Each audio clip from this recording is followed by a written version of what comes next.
सूर काव्य श्रृंखला में आज हम निर्गुण कौन देश को बासी इस पद की व्याख्या करेंगे। यह पद भ्रमर गीत से उद्धरित है। भ्रमर गीत सूरदास के सूर सागर का हिस्सा है। प्रसंग है, उद्धव गोकुल गए हुए हैं, वह गोपियों को ब्रह्म ज्ञान की शिक्षा दे रहे हैं और गोपियां उनसे प्रश्न करती हैं कुछ। यह प्रश्न व्यंग्य से लबालब है। वह व्यंग्य से हंस के प्रश्न करती हैं कि तुम बताओ कि निर्गुण का रूप कैसा है। आइए व्याख्या करते हैं। गोपियां कहती हैं, निर्गुण कौन देश को बासी, कि हे उद्धव ये बताओ कि तुम्हारा जो निर्गुण ब्रह्म है वह रहता कहाँ है, वह किस देश का निवासी है। मधुकर हंसी समुझाए सौहदे बूझत सांचन हाथी। मधुकर भौरे को कहते हैं, परंतु भौरा भी काला होता है और उद्धव भी काले थे, तो एक साम्य है। और यह हमें जानना चाहिए कि भ्रमर गीत अनियोक्ति शैली में लिखा हुआ गीति काव्य है, अर्थात कोई बात सीधे न कहकर उसको किसी और माध्यम से कहे जाने वाली बातों को अन्योक्ति श्रेणी में रखा जाता है।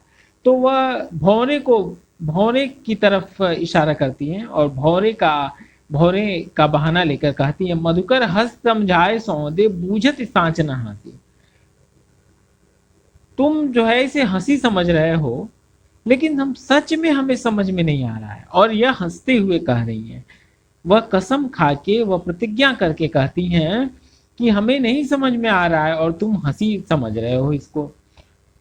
तुम बताओ कि कौन है ये निर्गुण। वो है जनक जननी को कहियत, कौन नारी को दासी।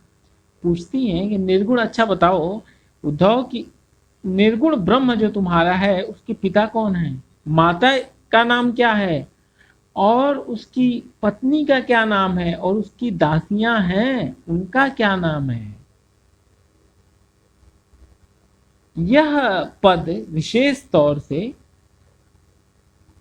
इस पद में सूरदास निर्गुण और सगुण के द्वंद्व को, निर्गुण और सगुण के उस द्वंद्व को बिल्कुल सामने स्पष्ट रखते हैं और सगुण पंथ का महत्व प्रतिपादित करना चाहते हैं। इसलिए पूरे व्यंग्यात्मक लहजे में गोपियां इस तरह से प्रश्न करती हैं कि निर्गुण ब्रह्म का पूरा पता बताओ उद्धव, तुम पूरा पता बताओ कि निर्गुण ब्रह्म का पिता कौन है, माता कौन है, उसकी दासी कौन है, उसकी पत्नी कौन है, कैसो बरन भेष है, कैसो उसका रंग कैसा है, बरन वर्ण, भेष है कैसो वेशभूषा कैसी है, केहि रस में अभिलाषी, और किस रस में वह आनंद उठाता है। निर्गुण ब्रह्म की जो परिकल्पना है वह गुण रहित से ही होकर उठती है कि न तो उसका रूप है न रंग है, वह तो बस है। और गोपियां उन सारे प्रश्नों को उठाती हैं कि अच्छा बताओ कि उसका वर्ण कैसा है, वो कैसे कपड़ा पहनता है, और उसे रस किस रस में उसको आनंद मिलता है। पावे गो पुण्य कियो आपनो, पुण्य का अर्थ है पुण्य, जोरे कहेगो गांसी, गांसी का अर्थ है कपट वाली बात, झूठ फरेब। तो अगर तुमने, ध्यान रखना उद्धव, अगर तुमने कुछ गलत कहा, कपट वाली बात कही, तो तुम उसका पुण्य भोगोगे। तो वह डराती भी है, ये सच का भी डराना है कि देख लो, अगर तुम अपने जो सिद्धांत है उसको समझो कि तुम ठीक कह रहे हो या नहीं कह रहे हो। सुनत मौन वे रहियो ठगियो सो, सूर सबे मत नासी। यह सुनकर उद्धव चुपचाप ठगे ठगे से खड़े रह गए और सबने उनकी बुद्धि